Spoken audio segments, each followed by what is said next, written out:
कढ़ी चावल बांटने वाली चुड़ैल। जौनपुर नाम का एक गांव था जहां मई जून की दोपहरी में भयानक लू चला करती थी। गांव के लोग दोपहर में घर से बाहर नहीं निकला करते थे और ना ही कोई अपने बच्चों को घर से बाहर भेजता था।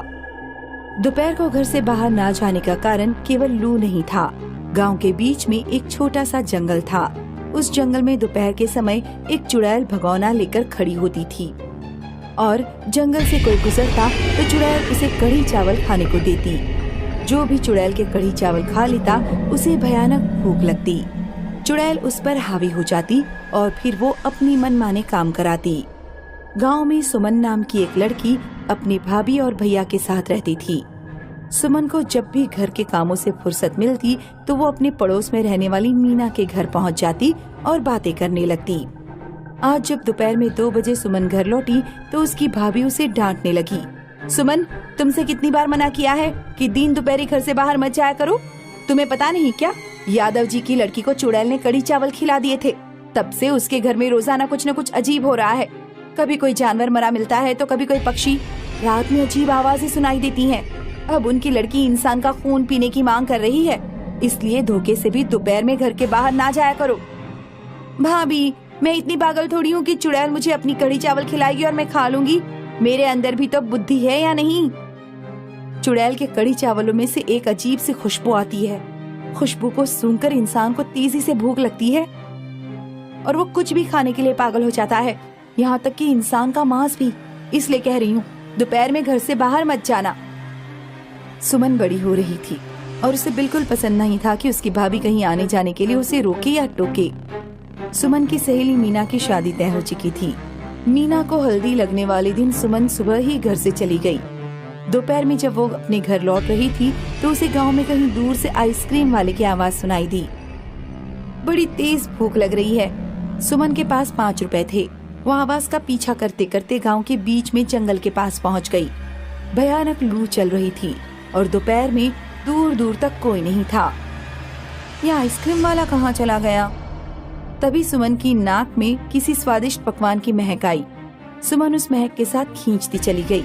चुड़ैल कढ़ी चावल का भगोना लिए तैयार खड़ी थी। बोल छोरी, तुझे भूख लग रही है क्या? हाँ, मुझे बहुत तेज भूख लग रही है। कुछ भी खाने को हो तो दे दो। ले, मेरे कढ़ी चावल खा। इतने स्वादिष्ट कढ़ी चावल तूने अपनी जिंदगी में कभी नहीं खाए होंगे। सुमन ने चुड़ैल के कढ़ी चावल खाने शुरू कर दिए। चुड़ैल उसकी थाली में कढ़ी चावल परोसती गई और सुमन उन्हें खाती गई। जब सुमन का पेट भर गया तब चुड़ैल सुमन के शरीर में प्रवेश कर गई।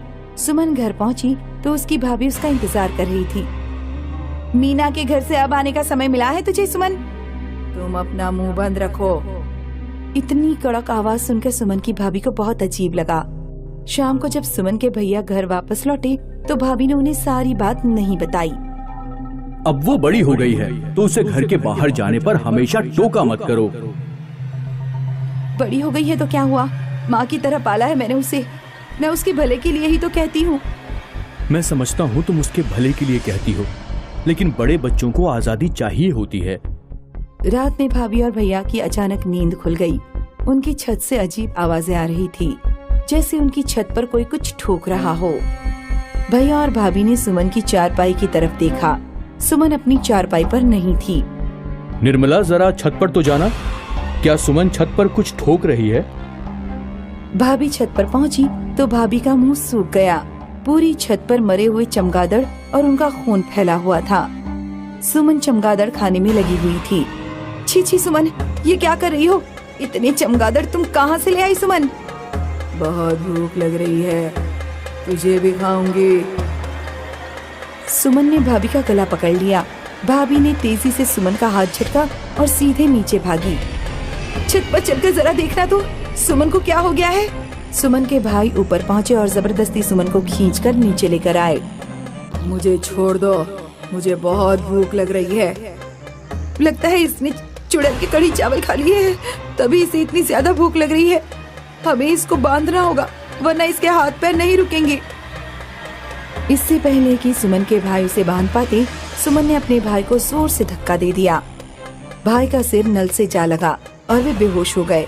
सुमन ने घर में दौड़ रहे एक चूहे को पकड़ लिया और उसे खाने लगी। भाभी बहुत घबरा गई और घर से बाहर मदद के लिए भागी। गांव में कैलाश नाम का एक भगत रहता था जो भूत प्रेत और टूना टोटका में विशेषज्ञ था। निर्मला भागकर सीधे कैलाश के घर पहुंची। भगत जी, दरवाजा खोलिए। क्या हुआ निर्मला, इतनी रात को मेरे पास क्यों आई हो? भगत जी, मेरी ननद पर चुड़ैल चढ़ गई है। उसने मेरे पति को घायल कर दिया है। जल्दी चलिए, कहीं कुछ अनहोनी न हो जाए। भगत ने उस तरह उठाया और निर्मला के साथ चल दिया। भगत जी, आप अपने साथ उस तरह लेकर क्यों आए हैं?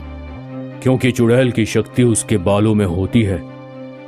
निर्मला और भगत जब घर पहुँचे तो उन्होंने देखा कि घर के अंदर चूहों का ढेर लगा हुआ है। सुमन बेहोश पड़े अपने भाई की तरफ हंसिया लेकर बढ़ रही थी।